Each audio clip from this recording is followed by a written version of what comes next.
വഖുൽ ലിൽ മുഅ്മിനാതി യഗ്ളുദ്ന മിൻ അബ്സാരിഹിന്ന, നബിയെ പെണ്ണുങ്ങളോടും പറയണം അവർ കണ്ണുകൾ ചിമ്മണമെന്ന്.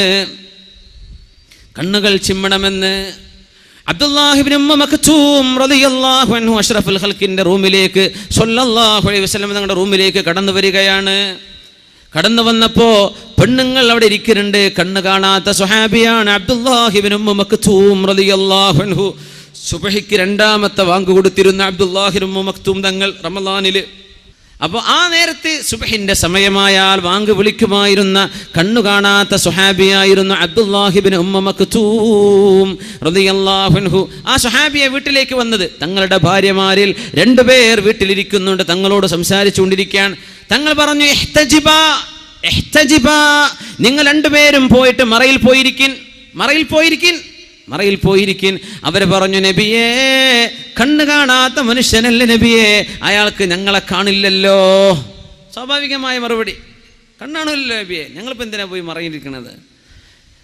ലോകത്തിന്റെ ഗുരു അവിടുത്തെ പെണ്ണുങ്ങളോട് പഠിപ്പിക്കുന്ന നബിതങ്ങളുടെ വാചകം, നബിതങ്ങൾ കൊടുത്ത മറുപടി, അഫ അംയാവാനി അൻതുമാ, നിങ്ങൾ 2 പേരും കണ്ണുപൊട്ടന്മാരാണോ? അല്ല, എന്നാ പോയിക്കോ ഉള്ളു പോ. എന്താ അതിൻ്റെ അർത്ഥം?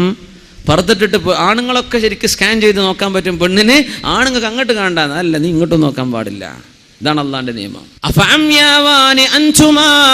പെണ്ണെ, നിങ്ങൾ രണ്ടുപേരും കണ്ണ് കാണാത്തവരാണോ? അല്ലല്ലോ, നിങ്ങൾ കണ്ണ് കാണില്ലേ, ഇതൊരു പുരുഷനല്ലേ, പൊയ്ക്കോ.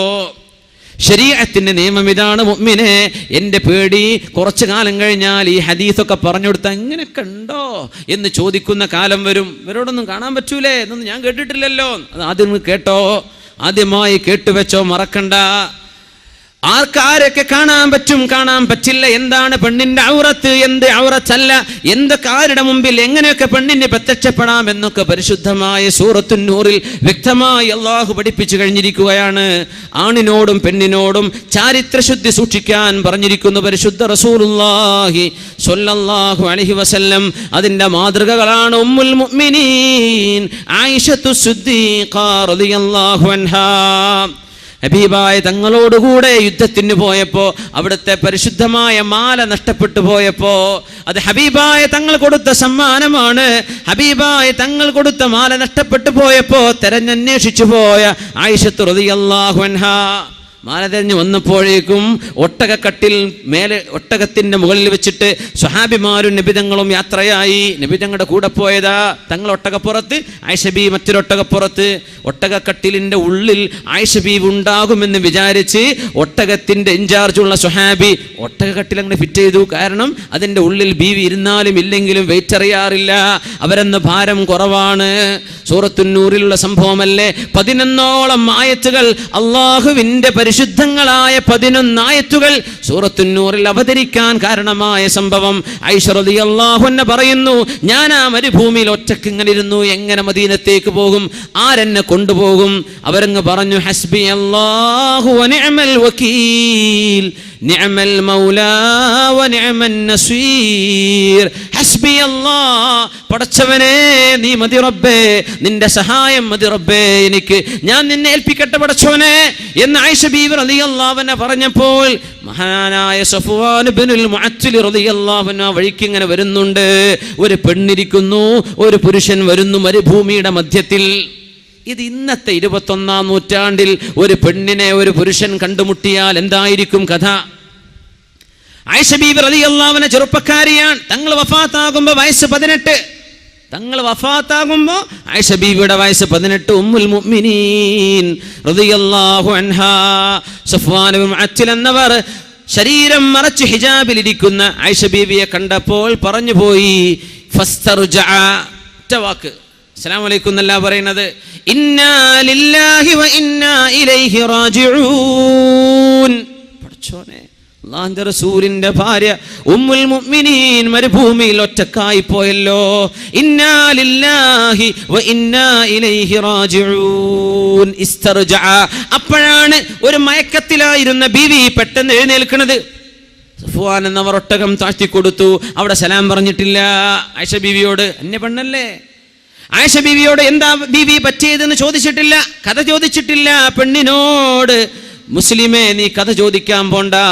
ചോദിച്ചിട്ടില്ല സഫ്വാൻ എന്നവർ ആയിഷ ബീവിയോട് ഇന്നാ ലില്ലാഹി വ ഇന്നാ ഇലൈഹി റാജിഊൻ. ഒട്ടകത്തെ താഴ്ത്തിക്കൊടുത്തു.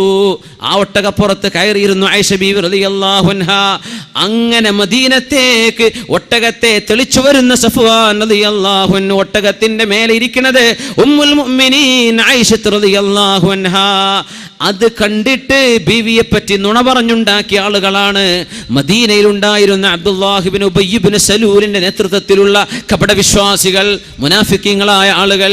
ആയിഷ ബീവിയാണ് ഇവിടെ മാതൃക. ആയിഷ ബീവിയാണ് ഇവിടെ മാതൃക. ചോദിച്ചിട്ടില്ല ആയിഷ ബീവിയോട്. ആയിഷ ബീവി അങ്ങോട്ടും ചോദിച്ചിട്ടില്ല സഫ്വാൻ നിങ്ങൾ എവിടെന്നാ വരുന്നത് എന്ന്. ഹദീസിൽ കാണാൻ പറ്റും ആയിഷ ബീവി ഹിജാബിന്റെ മുമ്പ് പരിചയമുണ്ട് സഫ്വാൻ എന്നവർക്ക്. അങ്ങനെ അറിഞ്ഞതാണ് ബീവിയെ കണ്ടപ്പോ. സംസാരിച്ചിട്ടില്ല, വർത്തമാനം പറഞ്ഞിട്ടില്ല. പിന്നെ എങ്ങനെയാണ് ചെറുപ്പക്കാരാ നിന്റെ കോളേജിലോ കോളേജിന്റെ ക്യാമ്പസുകളിലോ നിന്റെ ക്ലാസ്സിലോ നിന്റെ താഴെയോ മേലെയോ ഉള്ള ഒരു പെൺകുട്ടിയോട് നീ എങ്ങനെ സംസാരിക്കും? പെണ്ണെങ്ങനെ ആൺകുട്ടിയോട് സംസാരിക്കും? നിനക്ക് അല്ലാഹു കല്യാണം കഴിച്ചു തരുന്നവരെ, വിവാഹത്തിലൂടെ ഹലാലിലൂടെ ഒരു പുരുഷനെ സ്വീകരിക്കുന്നത് വരെ പെണ്ണെ നീ കാത്തിരിക്കണ്ടേ? ചെറുപ്പക്കാരാ, നിക്കാഹ് ചെയ്ത് അള്ളാഹുവിനെ മുൻനിർത്തി ഒരു പെണ്ണിനെ നിന്റെ ജീവിതത്തിലേക്ക് ക്ഷണിക്കുന്നത് വരെ നിനക്ക് കാത്തിരുന്നുകൂടെ? വൽയസ്തഅഫിഫില്ലദീന ലാ യജിദൂന നികാഹൻ ഹത്താ യുഗ്നിയഹുമുല്ലാഹു മിൻ ഫദ്ലിഹി. വൽയസ്തഅഫിഫില്ലദീന ലാ യജിദൂന നികാഹൻ. വിവാഹം ചെയ്യാൻ സൗകര്യപ്പെടാത്ത ആളുകളൊക്കെയും അള്ളാഹുവിനെ സൂക്ഷിക്കണേ, തടി സൂക്ഷിക്കണമേ. എന്താ ശരീരം എന്ന് പറഞ്ഞാൽ നിന്റെ നാഭത്തിൽപ്പെട്ടതാണ്. നീ മെസ്സേജുകൾ ടൈപ്പ് ചെയ്യുന്ന നിന്റെ ഫിംഗർ നിന്റെ ശരീരത്തിന്റെ ഭാഗമല്ലേ? നിന്റെ മൈൻഡിൽ വന്നുകൊണ്ടിരിക്കുന്ന ഐഡിയകൾ നീ വചനങ്ങളായി, വാക്കുകളായി ടൈപ്പ് ചെയ്ത് മെസ്സേജുകളായി കൊണ്ടുവിടുന്നത്, ശബ്ദമായി നീ വാട്സപ്പിലൂടെ കൊടുക്കുന്ന വീഡിയോ, ഓഡിയോ ക്ലിപ്പുകളൊക്കെ ഹറാമല്ലേ? ഇതൊക്കെ മുസ്ലിമിന് പാടുള്ളതാണോ? മുസ്ലിമിന് പറ്റുമോ? മുസ്ലിമിന്റെ സുഹൃത്താരാൻ, മുഅ്മിനിന്റെ സുഹൃത്താരാൻ. അലി റളിയല്ലാഹു അൻഹു പറയുമായിരുന്നു, മുസ്ലിമീങ്ങൾക്ക്, മുസ്ലിം പുരുഷന്മാർക്ക് മുസ്ലിമീങ്ങളായ അള്ളാഹുവിനെ പേടിക്കുന്ന ആളുകൾ സുഹൃത്തുക്കളായിട്ട് വേണം. മുസ്ലിമത്തുകളായ പെൺകുട്ടികൾക്ക് അള്ളാഹുവിനെ പേടിക്കുന്ന മുസ്ലിമത്തുകളായ പെണ്ണുങ്ങൾ കൂട്ടുകാരികൾ വേണം എന്നല്ലാതെ ബോയ്സ് ഗേൾസിന്റെ കൂടെ, ഗേൾസ് ബോയ്സിന്റെ കൂടെ അല്ല. ഇതല്ല വേണ്ടത്. 10ാം ക്ലാസ് പഠിക്കുന്ന പെൺകുട്ടികളിൽ 50ഓളം പെൺകുട്ടികളെ ഇരുത്തിയിട്ട് കൗൺസിലിംഗ് ചെയ്യുമ്പോൾ ഒരു ബോയ് ഫ്രണ്ട് ഇല്ലാത്ത പെൺകുട്ടി 50-ൽ. ചെറുപ്പക്കാരോട്, കുട്ടികളോട് 10ാം ക്ലാസ്സിലെത്തിയിട്ടുള്ളൂ, +2 പോലുമല്ല, പിന്നെയല്ലേ കോളേജും ഡിഗ്രിയൊക്കെ. ചെറുപ്പക്കാരും ഇതുപോലെ ഒരു മാനക്കേടാണ് പോലെ. എനിക്കൊരാളില്ല, എന്നൊരു പാർട്ട്ണർ ഇല്ല എന്ന് പറഞ്ഞാൽ സുബ്ഹാനല്ലാഹ്, ഓന് പിന്നെ ഞാൻ പാണെന്നെ അല്ലേ എന്ന് തോന്നിപ്പോവാ. പച്ചപ്പാവത്തിനെ എനിക്കും വേണ്ടേ ഒരു ലവർ, ഒരു സോഫ്റ്റ് കോർണറൊക്കെ വേണ്ടേ, അവരോടൊക്കെ ഒന്ന് ടെക്സ്റ്റ് ചെയ്യണ്ടേ? നിന്റെ സ്നേഹം നിന്റെ ഉമ്മാക്കും വാപ്പാക്കും അള്ളാഹുവിനും റസൂലിനും കൊടുക്കേണ്ട കൽബാണ് നീ ഹറാമിലേക്ക് പറിച്ചു കൊടുക്കുന്നത് എന്നോർക്കണം ചെറുപ്പക്കാരാ. അള്ളാഹുവിന് കൊടുക്കേണ്ട കൽബാണത്, അള്ളാഹുവിന് കൊടുക്കേണ്ട കൽബാണത്. റസൂലുള്ളാഹിക്ക് കൊടുക്കേണ്ട ഹൃദയമല്ലേ? ആ ഹൃദയത്തിലേക്ക് ഹറാമിന്റെ ചിന്തകൾ വരുന്നില്ലേ?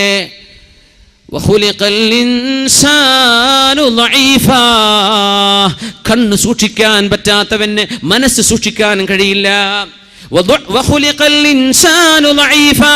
മനുഷ്യൻ ദുർബലനായിട്ടാണ് പടക്കപ്പെട്ടത്. മഹാനായ സുഫിയാനു സൗരിയോട് എന്താണ് ഈ ആയത്തിന്റെ അർത്ഥമെന്ന് ചോദിച്ചു അസ്ഹാബുകൾ. മനുഷ്യൻ ദുർബലനാണല്ലോ. എന്താ അർത്ഥം എന്നറിയോ? എന്താണ് അർത്ഥമെന്നറിയോ? യറൽ മർഅത, ഒരു പെണ്ണിനവൻ കാണുന്നുണ്ട്. ഫലാ യംലികു ഖൽബ, അവന്റെ ഹൃദയം പിന്നെ കൺട്രോൾ ചെയ്യാൻ പറ്റുന്നില്ല. കണ്ണുകളെ അഴിച്ചുവിടുകയാണ്, പിന്നെ ഖൽബിനെ കൺട്രോൾ ചെയ്യാൻ പറ്റുന്നില്ല.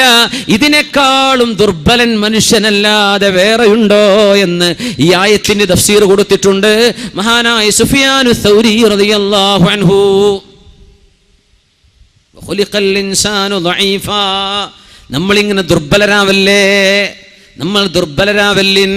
പുരുഷന്മാർ പെൺകുട്ടികളെ വശംവദരാക്കുന്ന കാലമുണ്ടായിരുന്നു. അവിടെ നിന്നൊക്കെ മാറിയിട്ട് പെൺകുട്ടികൾക്ക് തോന്നുകയാണ് എനിക്കൊരു ചെറുക്കനെ വേണമല്ലോ എന്ന്. അസ്തഗ്ഫിറുല്ലാഹൽ അദീം. പെണ്ണേ, നിന്റെ ശരീരത്തിന് പ്രായപൂർത്തി എത്തിച്ചു തന്നത് അല്ലാഹുവല്ലേ? നിനക്ക് പ്യൂബർട്ടി വരെ നിന്നെ വളർത്തിയത് അല്ലാഹുവല്ലേ?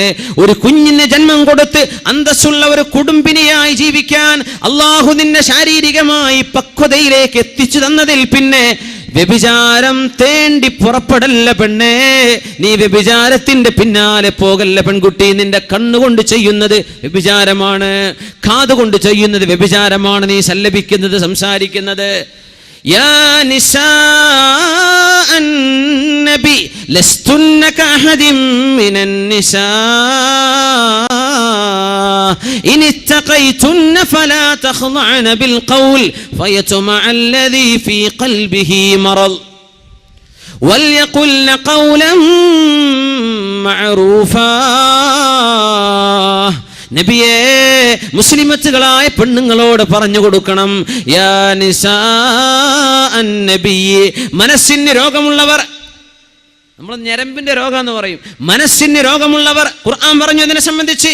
ഖുർആൻ പറഞ്ഞു ഹൃദയത്തിന് രോഗമുള്ളവർ നിങ്ങളുടെ വീട്ടിലേക്ക് കയറുകയോ നിങ്ങളുടെ പ്രൈവസികളിൽ ഇടപെടുകയോ ചെയ്യുന്ന നേരത്ത് നോ എന്ന് പറയാനുള്ള തന്റെ ഇടം പെൺകുട്ടികൾക്ക് വേണം. നോ എന്ന് പറയേണ്ടിടത്ത് നോ പറയണം. ഇത് പറയാനുള്ള തന്റെ ഇടം നമ്മുടെ സ്റ്റുഡൻസിന് വേണം, നമ്മുടെ മക്കൾക്ക് വേണം, നമ്മുടെ പെൺകുട്ടികൾക്ക് വേണ്ടേ. യാ നിസാഅൻ നബി, നബിന്റെ പെണ്ണുങ്ങളെ എന്ന് ചോദിച്ചത് നബിയുടെ ഭാര്യമാർക്ക് മാത്രമാണോ എന്ന് പറയാൻ പറ്റുമോ? ഉമ്മഹാത്തുൽ മുഅ്മിനീൻ മാത്രമാണോ? നബി തങ്ങളുടെ നിസാഅൻ നബി, ആ വാക്കിന്റെ ഉള്ളിലൂടെ തന്നെ മുസ്ലിം പെൺകുട്ടികൾ മുഴുവനും അങ്ങനെയല്ലേ ആവേണ്ടത്. النبي أولى بالمؤمنين من أنفسهم وأزواجه أمهاتهم. നബി തങ്ങൾ വാപ്പയെ പോലെയാണ്. അനലക്കും ബിമൻസിലത്തിൽ വാലിദി ലിവലദിഹി, നിങ്ങളൊക്കെ എനിക്ക് മക്കളാണ്, ഞാൻ നിങ്ങൾക്ക് വാപ്പയാണെന്ന് പറഞ്ഞ നബിയാണ് മുഹമ്മദ് റസൂലുള്ളാഹ് സ്വല്ലല്ലാഹു അലൈഹി വസല്ലം. ഞാൻ നിങ്ങൾക്ക് വാപ്പയെ പോലെ പറഞ്ഞു തരാൻ നബി തങ്ങൾ പറയുമായിരുന്നു. യാ നിസാഅൻ നബി, നബിയുടെ പെണ്ണുങ്ങളെ, ലസ്തുന്ന കഅഹദിൻ മിനൻ നിസാ, മുസ്ലിമത്തുകളായ പെൺകുട്ടികളെ, അല്ലാഹുവിന്റെ റസൂൽ ഞങ്ങളുടെ നബിയാണെന്ന് പറയുന്ന പെൺകുട്ടികളെ, നിങ്ങൾ മറ്റു ജാതിയിലോ മതത്തിലോ ഉള്ള പെണ്ണുങ്ങളെ പോലെയല്ല കേട്ടോ. ലസ്തുന്ന കഅഹദിൻ മിനൻ നിസാ ഇൻ ഇത്തഖൈതുന്ന, നിങ്ങൾ അല്ലാഹുവിനെ ഭയപ്പെടുന്നുണ്ടെങ്കിൽ ഫലാ തഖ്ളഅന ബിൽ ഖൗലി, അന്യപുരുഷന്മാരോട് കൊഞ്ചിക്കൊഴിഞ്ഞ് വർത്തമാനം പറയല്ലേ. തഖ്ളഅന ബിൽ ഖൗലി, സ്വരം മധുരമുള്ള ശബ്ദമുണ്ടാക്കിയിട്ട് അന്യരോട് സംസാരിക്കല്ലേ. മനുഷ്യന്റെ ശരീരങ്ങളിൽ ഹോർമോണുകൾ പടച്ചത് അല്ലാഹുവാണ്, പുരുഷന്റെയും സ്ത്രീയുടെയും ശരീരത്തിൽ അല്ലേ. ഈ ഹോർമോണുകളുടെ പ്രവർത്തനങ്ങൾ ഉണ്ടാക്കിയത് ആരാണ്? അല്ലാഹുവാണ്. എന്തിന്? ലിനബ്ലുവകും അയ്യുകും അഹ്സനു അമല, നിങ്ങളിൽ ആരാണ് അല്ലാഹുവിനെ ഏറ്റവും സൂക്ഷിക്കുന്നത് എന്ന് നോക്കാൻ. അതുകൊണ്ട് പെണ്ണെ, വല്ലതും അന്യ പുരുഷനോട് സംസാരിക്കേണ്ടി വന്നാൽ ഫലാ തഖ്ളഅന ബിൽ ഖൗലി, പെണ്ണുങ്ങളെ നിങ്ങൾ മധുരമുള്ള സ്വരത്തിലൊന്നും മറുപടി പറയരുത്. വീട്ടിലേക്ക് വന്നു, വാപ്പുണ്ടോ? പിന്നെ വാപ്പ ഇന്നലെ പോയത്, നീ കഥ പറയാൻ നിൽക്കണ്ട, ഉണ്ടോ ഇല്ലേ എന്ന് സ്ട്രൈറ്റ് ഫോർവേഡ് ആയിട്ട് മറുപടി പറയും. അത് പറയുമ്പോൾ നിന്റെ കിളിക്കൂറ്റെടുക്കല്ല, അതാണ് ഈ പറഞ്ഞതിന്റെ അർത്ഥം. ഫലാ തഖ്ളഅന ബിൽ ഖൗലി, നീ മധുരമുള്ള സ്വരത്തിൽ മറുപടി പറയണ്ട. ഒരന്യ മനുഷ്യനോട് നിനക്ക് ഫോണിലോ അല്ലെങ്കിൽ വീട്ടിലോ വന്ന് ചോദിക്കുമ്പോൾ മറുപടി പറയേണ്ട ഗത്യന്തരമില്ലാത്ത അവസ്ഥ വരുമ്പോൾ പറയേണ്ടത് എങ്ങനെയാണ്? ശബ്ദം പരുഷമായിട്ട് പറയണം. എന്തിനാണെന്നറിയോ?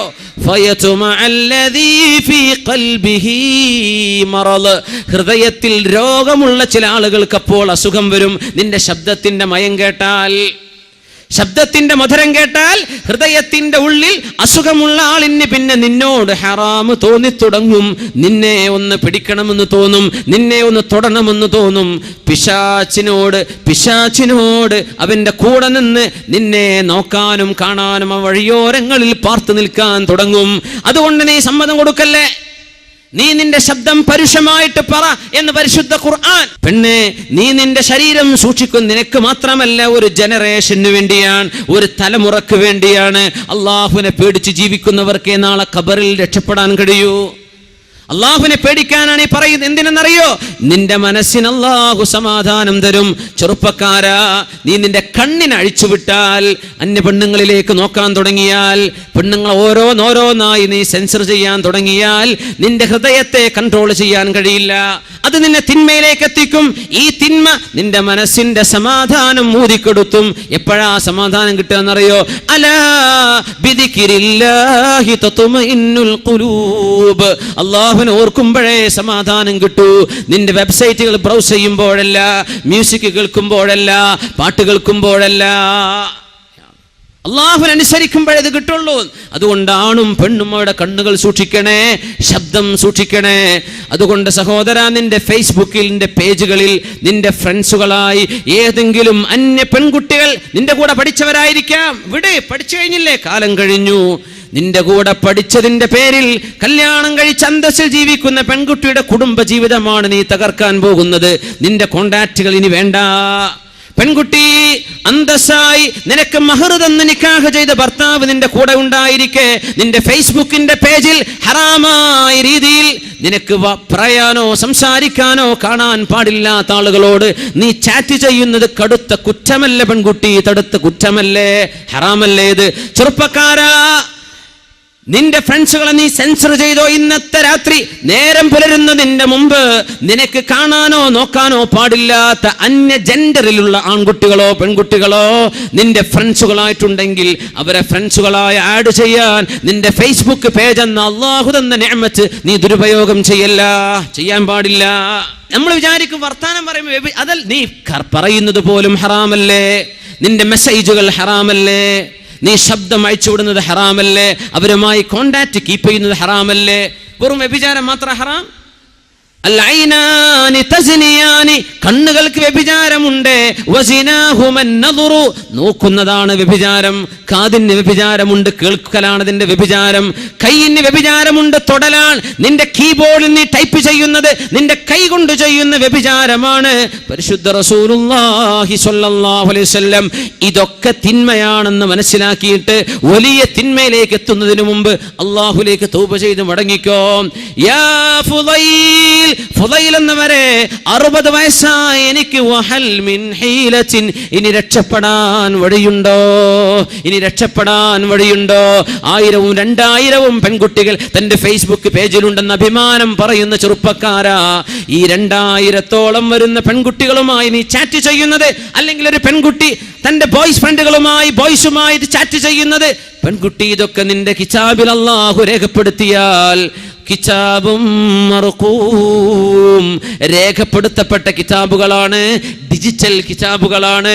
ഇത് അല്ലാഹു രേഖപ്പെടുത്തി കഴിഞ്ഞാൽ എത്ര വലിയ കിതാബുമായിട്ടാണ് നാളെ അല്ലാഹുവിനെ കണ്ടുമുട്ടാൻ പോകുന്നത്. വിചാരണയില്ലേ? നാളെ ഹിസാബില്ലേ? നാളെ അല്ലാഹുവിന്റെ മുമ്പിലേക്ക് വരണ്ടേ? ഇബ്നു സ്വമ്മ റളിയല്ലാഹു അൻഹു ആണ്, പടച്ചവനെ എനിക്ക് എത്ര വയസ്സായി എന്ന് ചിന്തിച്ചപ്പോ 60 വയസ്സ്. യാ അല്ലാഹ്, 60 വയസ്സ് ജീവിച്ച ഞാൻ എത്ര ദിവസം ഭൂമിയിൽ ജീവിച്ചിട്ടുണ്ടാകാം? 21,500 ദിവസം. അറബ് വർഷപ്രകാരം 60 വയസ്സുള്ള ഒരാൾ ജീവിക്കുന്നത് 21,500 ദിവസം. ഇബ്നു സ്വമ്മ എന്ന മഹാൻ 60 വയസ്സ് ജീവിച്ചപ്പോൾ ചിന്തിച്ചു പോയി, എത്ര ദിവസം ജീവിച്ചു? 21,500. എന്നിട്ട് ചിന്തിക്കാൻ, പടച്ചവനെ ഒരു ദിവസം ഒരൊറ്റ തെറ്റ് ഞാൻ ചെയ്തിട്ടുണ്ടെങ്കിൽ എൻ്റെ കണ്ണുകൊണ്ടോ കാതുകൊണ്ടോ മനസ്സുകൊണ്ടോ ശരീരം കൊണ്ടോ എങ്ങനെയെങ്കിലും ഒരു ദിവസത്തിൽ ഒന്ന്, അത് മാത്രമാണ് ഞാൻ ചെയ്തിട്ടുള്ളതെങ്കിൽ പോലും നാളെ കിതാബ് ലഭിക്കുമ്പോൾ അതിലുണ്ടാവുക 21,500 പാപങ്ങളാണ്. 21,500. എന്താണ് ഈ കിതാബ് എന്ന് മനസ്സിലാക്കിയോ നമ്മൾ? ലാ യുഗാദിറു സഗീറതൻ വലാ കബീറ മാ ലിഹാദൽ കിതാബ് വയഖൂലു മാ ലിഹാദൽ കിതാബ്. പടച്ചവനെ, എന്താണ് ഈ ബുക്കിന്റെ അവസ്ഥ? ലാ യുഗാദിറു സഗീറതൻ വലാ കബീറതൻ ഇല്ലാ അഹ്സാഹാ വവജദൂ മാ അമിലൂ ഹാദിറാ വലാ യദ്ലിമു റബ്ബുക അഹദാ. നിങ്ങൾ ചെയ്തതല്ലാതെ മറ്റൊന്നും ഇവിടെ രേഖപ്പെടുത്തപ്പെട്ടിട്ടില്ല. നിന്റെ റബ്ബ് നിന്നെ ആക്രമിക്കൂല. അല്ലാഹു നിന്നോട് ദുൽമ ചെയ്യുന്നില്ല. മനുഷ്യന്മാര് പറയും മാലി ഹാദൽ കിതാബ്, ആ ഒരു കിതാബിൽ 60 വയസ്സുള്ള ഒരാൾ ഒരു ദിവസം ഒരു തെറ്റ് ചെയ്താൽ കിതാബിൽ കാണുന്ന വായിക്കേണ്ടി വരുന്നത് 21,500 പാപങ്ങളാണെങ്കിൽ യാ അല്ലാഹ്, ഒരു ദിവസം ഒന്നല്ലല്ലോ രണ്ടല്ലല്ലോ എൻ്റെ വാക്കുകൊണ്ട്, നാക്കുകൊണ്ട്, ചുണ്ടുകൊണ്ട്, കണ്ണുകൊണ്ട് മനുഷ്യനെ കളിയാക്കി ചിരിച്ചത്, കൽബിന്റെ ഉള്ളിൽ ദേഷ്യം കൊണ്ട് നടന്നത്, മറ്റുള്ളവനോട് അസൂയ വെച്ചത്, ഒരു മുഅ്മിനായ മനുഷ്യരെ തെറ്റിദ്ധരിച്ചത്, ഒരാളെ സംബന്ധിച്ച് ചീത്ത പറഞ്ഞത്, ഇങ്ങനെ തുടങ്ങി ഒരു ദിവസം എത്രയാണ് ഞാൻ പറഞ്ഞു കൂട്ടുന്നത്, ചെയ്തു കൂട്ടുന്നത്. ഇതൊക്കെ 21,500 അങ്ങ് വിന്യസിച്ചു കളഞ്ഞാൽ എത്രയായിരം പാപങ്ങളുടെ റെക്കോർഡുകളാണ് ഞാൻ എൻ്റെ കിതാബിൽ വായിക്കാൻ പോകുന്നത്. അങ്ങനെ ഒരു അട്ടഹാസം അട്ടഹസിച്ച് അതിൽ മരിച്ചുപോയ മഹാനാണ് അല്ലാമ ഇബ്നു സ്വമ്മർ റളിയല്ലാഹു അൻഹു. ദവാഉൽ ഖൽബാണത്, ഹൃദയത്തിനുള്ള ചികിത്സയാണത്. ദവാഉൽ ഖൽബി ഖംസ. മഹാനായ അല്ലാമ ഇബ്രാഹിമുൽ ഖവാസ് റഹ്മത്തുള്ളാഹി അലൈഹി വലിയ മഹാനാണ്, ആരിഫാണ്, ആലിമാണ്, ഹദീസ് പണ്ഡിതനാണ്. ബഹുമാനപ്പെട്ടവര് പഠിപ്പിച്ചു തരുന്നു ദവാഉൽ ഖൽബി ഖംസത്തുൻ, ഹൃദയത്തിന് വരുന്ന അസുഖങ്ങൾക്കുള്ള പരിഹാരങ്ങൾ 5 എണ്ണമാണ്. ഒന്ന് ഖിറാഅത്തുൽ ഖുർആനി ബിത്തദബ്ബുരി, ബോധത്തോടുകൂടെ ഖുർആൻ ഓതുക. വഖലാഉൽ ബത്നി, വയറ് നിറച്ച് ഭക്ഷിക്കാതിരിക്കുക, ഭക്ഷണം കഴിക്കുന്ന സമയത്ത് വയറ് നിറക്കാതിരിക്കുക. ഖലാഉൽ ബത്നി. വഖിയാമുൽ ലൈലി, രാത്രികാലങ്ങളിൽ 2 റക്അത്തെങ്കിലും അല്ലാഹുവിനെ തഹജ്ജുദ് നിസ്കരിക്കുക. വത്തളർറുഇ ഇൻദസ്സഹരി, അത്താഴ നേരത്ത് സുബ്ഹിന്റെ മുമ്പ് എഴുന്നേറ്റ് അല്ലാഹുവിനോട് താണുകേണ് പുറത്തു തരണേ പടച്ചവനെ എന്ന് ചോദിക്കുക. വമുജാലസത്തുസ് സ്വാലിഹീൻ, സ്വാലിഹീങ്ങളായ ആളുകളുടെ കൂടെ നടക്കുക. ഈ 5 എണ്ണം കൊണ്ടല്ലാതെ മനുഷ്യന് രക്ഷപ്പെടാൻ സാധ്യമല്ല. അല്ലാഹുവിന്റെ കലാം ഓതുന്നുണ്ടോ, നമ്മൾ ഖുർആൻ ഓതാൻ സാധിക്കുന്നുണ്ടോ? ചെറുപ്പക്കാരോട് ഞാൻ ഒന്നുകൂടെ ഉണർത്തട്ടെ, നിങ്ങളുടെ കൈകളിൽ അല്ലാഹു തആല നിഅമത്ത് തന്നിട്ട് നല്ല മൊബൈൽ ഫോണുകൾ ഉണ്ടെങ്കിൽ ഖുർആനിന്റെ ആപ്പുകൾ ഡൗൺലോഡ് ചെയ്തേക്കണം, നിർബന്ധമായും ഡൗൺലോഡ് ചെയ്തേക്കണം. എത്ര ഖുർആനിന്റെ ആപ്പുകളുണ്ട്, തഫ്സീറുകളുണ്ട്, വ്യാഖ്യാനങ്ങളുണ്ട്, ദിക്റിന്റെ ആപ്പുകളുണ്ട്, തഫ്സീറുകളുണ്ട്, എന്തെല്ലാം ഹദീസുകൾ, എന്തെല്ലാം നല്ല കാര്യങ്ങൾ, എന്തെല്ലാം കിതാബുകൾ, PDF-കളും അല്ലാത്തതും ഡൗൺലോഡ് ചെയ്യാൻ പറ്റും, വായിക്കാൻ. നിങ്ങളുടെ മൊബൈലുകളിൽ വായിക്കുന്നുണ്ടല്ലോ നിങ്ങൾ, വാട്സപ്പിൽ വരുന്ന തോന്നിവാസങ്ങളും അനാവശ്യങ്ങളും ഒക്കെ മാറ്റിവെച്ചിട്ട് അള്ളാഹുവിന് വേണ്ടി ഖുർആൻ ഡൗൺലോഡ് ചെയ്യൻ. നമ്മളൊക്കെ ഇത്ര മടിയന്മാരാകുമെന്ന് വിചാരിച്ചിട്ടാകണം ഖുർആൻ നമ്മുടെ മൊബൈലുകൾ ഡൗൺലോഡ് ചെയ്യാൻ സംവിധാനം തന്നത്. ഉലമാ അതിനെ സംബന്ധിച്ച് ഫത്വ കൊടുത്തിട്ടുണ്ട്. എന്ത്, ഈ നമ്മുടെ മൊബൈൽ ഫോണുകളിലെ ആപ്പുകളിലെ ഖുർആൻ ഓതുമ്പോൾ വുളൂവിന്റെ ആവശ്യമില്ല. സുബ്ഹാനല്ലാഹ്. എയർപോർട്ടിൽ കാത്തിരിക്കുക, ഫ്ലൈറ്റ് ഡിലേ ആയി, 2 മണിക്കൂർ ഡിലേ ആണ്, കുറച്ച് സമയമുണ്ട്, ഖുർആൻ ഓദിക്കോ, ഒരു അൽഖഫ് ഓതിക്കൂടെ, ഒരു ആലി ഇംറാൻ ഓതിക്കൂടെ, എവിടെയെങ്കിലും വെയിറ്റ് ചെയ്യാൻ ഖുർആൻ ഓദിക്കോ. നമ്മുടെ മൊബൈൽ ഫോൺ സംവിധാനമല്ലേ, 1000 ഉറുപ്പികളുടെ കയ്യിൽ 2000 ഉറുപ്പിന്റെ ഫോണുള്ള കാലാണിത് അല്ലേ. അല്ലാഹുവിന്റെ നിഅമത്തിന്, ആ നിഅമത്തിന് ശുക്ർ ചെയ്ത് ജീവിക്കും മുഅ്മിനീങ്ങൾ. ചെറുപ്പക്കാരെ, അല്ലാഹുവിന് വേണ്ടി ശുക്ർ ചെയ്യൻ.